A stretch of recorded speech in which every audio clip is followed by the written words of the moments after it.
शाहज़ैन ने हमें धोखा दिया। शाहज़ैन किसी भी तरह तुम्हारे काबिल नहीं है तो क्यों हो इस रिश्ते में? पहले तुमने छोड़ दिया तो सबको लगा कि मेरी गलती है, औरत जो हूं मैं। और अब शाहज़ैन, अरे पिया ये तो बता।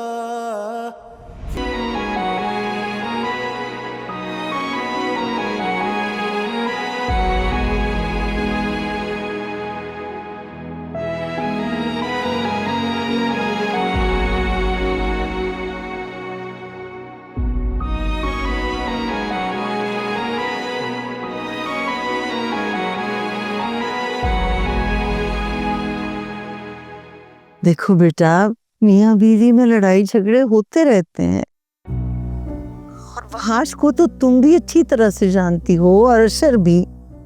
अशर कैसे उसके बारे में कुछ गलत सोच सकता है? आंटी अब मैं आपको क्या ही बताऊं, मुझे तो खुद पूरी बात ठीक से नहीं पता और अशर आगे कुछ बताता भी नहीं है। मैंने अशर को कितने फोन किए हैं लेकिन वो मेरा फोन ही नहीं उठा रहा। बेटा तुम उससे बात करो, उसे समझाओ। अनुषा अपने बच्चे के लिए तड़प रही है, हर वक्त उसे याद करके रोती रहती है। आप बिल्कुल ठीक कह रही हैं आंटी, ये बात मैंने अशर को भी समझाई है मगर वो कुछ सुनने के लिए तैयार ही नहीं है। उमर को भी मैं बहुत मुश्किल से संभाल रही हूँ। अशर आता है तो मैं उससे बात करूँगी, बल्कि मैं अशर को आपके पास लेकर आती हूँ, जो भी बात है आमने सामने हो जाएगी। हाँ हाँ ये ठीक है बेटा, अगर तुमने ऐसा कर लिया तो मैं तुम्हारी बड़ी एहसानमंद रहूंगी। आंटी आप ऐसी बातें क्यों कर रही हैं? अच्छा मैं आपको बाद में फ़ोन करती हूँ, उमर रो रहा है शायद। बेटा अगर हो सके तो अनुषा को वीडियो कॉल पे उसका बच्चा दिखा दो। जी ज़रूर आंटी, क्यों नहीं। मैं उमर को भूख लगती है, मैं उसे फीडर पे लाकर तो अनुषा को कॉल करती हूँ।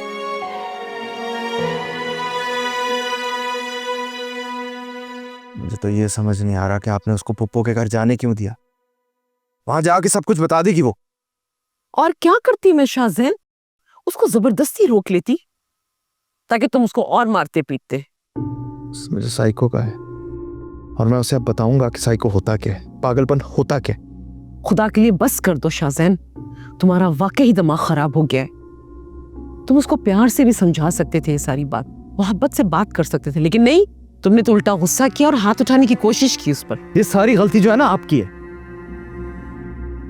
पता नहीं क्या जरूरत थी नाम लेने की उसके सामने। मुझे क्या पता था कि वो सारी बात सुन लेगी। मैं तो सिर्फ तुम्हें समझा रही थी शाहज़ैन। हाँ मैं अच्छी तरह जानता हूँ क्या समझा रही थी आप मुझे। समझा रही थी, उसका नाम इसलिए दिया था ना कि मुझे टीज करना चाह रही थी आप। माँ हूं मैं तुम्हारी, अकलौते बेटे हो तुम मेरे। मैं तुम्हें टीज करूंगी, तुम्हें तकलीफ दूंगी? तुमने इतनी बड़ी बात कैसे कह दी? मैंने तो हमेशा तुम्हें खुश रखना चाहा। तुम्हारी सारी गलतियां गुनाहों पर पर्दा डाला, तुम्हारी डैड, तुम्हारी पुप्पो, यहाँ तक कि वजीहा को मैंने कुछ पता नहीं चलने दिया। और तुमने जब बस करें, इमोशनल ब्लैकमेल शुरू हो गया यहाँ पे। अस्सलाम वालेकुम। वालेकुम अस्सलाम।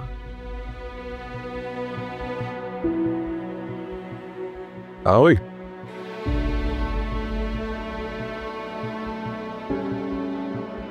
क्या हुआ तुम दोनों को? खैरियत है? कुछ नहीं, ठीक है सर। और ये वजीहा कहाँ है?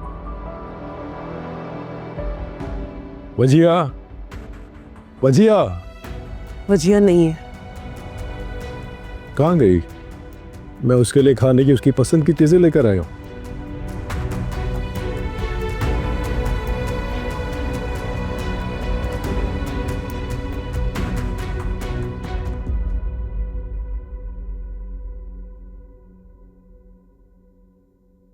शुक्र है वजिया बीबी आप आ गई। क्यों, क्या हुआ है? आपको नहीं पता? मैं तो समझी छोटी बेगम साहबा ने आपको कॉल करके बुलाया। हाँ कि मुझे मिस कॉल्स तो आई हुई थी, रिसीव ही नहीं की। बात क्या है? छोटे साहब की अचानक तबीयत खराब हो गई थी, डॉक्टर साहब अभी देख के गए। क्या बाबा?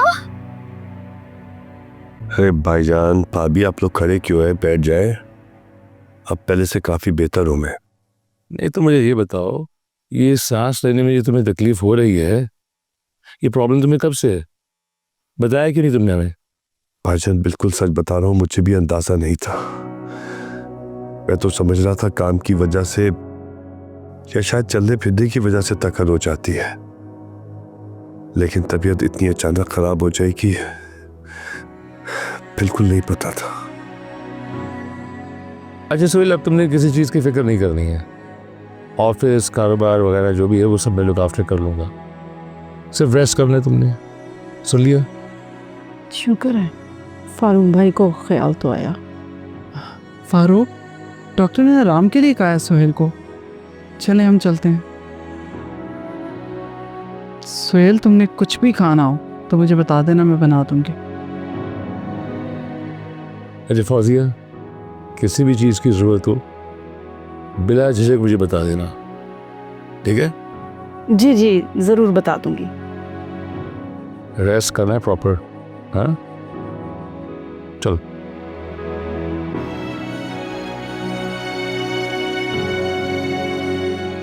सुहेल, आपने तो मुझे डरा ही दिया था। बाबा, हाँ बाबा ठीक है? अरे मेरा बेटा है। क्या हो गया आपको मामा? बजिया, मैं कब से तुम्हें फोन कर रही थी, फोन क्यों नहीं उठा रही थी? कहाँ थी तुम? वो भाई, पापा आपकी तबीयत कैसी है आप मुझे बताएं। सांस लेने में तकलीफ हो रही थी और बीपी भी बहुत हाई था। वो तो शुक्र है हमने डॉक्टर को बुला लिया, वरना डॉक्टर साहब कह रहे थे कि हार्ट अटैक होने का खतरा था। अरे फौजिया, क्या हो गया है? अब ठीक हो यार। बीपी हाई था? पर बाबा का तो कभी बीपी हाई नहीं, हमेशा लो रहता था। नॉर्मल थे आप क्या अपना ख्याल नहीं रख रहे मामा? यही बात तो मुझे समझ नहीं आ रही। ली होगी अपनी कोई बिजनेस की टेंशन। भाई साहब ने भी तो सारे बिजनेस की जिम्मेदारी इनके कंधों पर डाल दी है। अरे फौजिया, ऐसी कोई बात नहीं है। फिर क्या टेंशन है सुहेल? एक ही बेटी है हमारी, अल्लाह का शुक्र है, और वो भी खुश है, अपने घर में है। वजह बीबी, आपका सामान कहाँ रखूं? हाँ वो मेरे कमरे में रख दो जाकर। ठीक है बीबी जी। वजिया, तुम रुकने के लिए आई हो? जी मामा, मैं रुकने के लिए आई हूँ यहाँ पे। मेरा दिल घबरा रहा था वहाँ, पता नहीं क्यों, तो यहाँ कहीं ममानी से इजाज़त देकर आई हूँ। उन्होंने कहा कि तुम कुछ दिन चले जाओ घर पे। चलो ये तो भाई बहुत अच्छा हो गया। तुम्हारे बाबा मेरी सुनते कहाँ हैं? तुम आ गई हो तो इनका ख्याल रखना, दवाइयाँ टाइम पे खिलाना और खाना भी। अरे बस फौजिया, मेरी बेटी आ गई है ना, अब देखना कितनी जल्दी ठीक हो जाता हूँ मैं, है ना?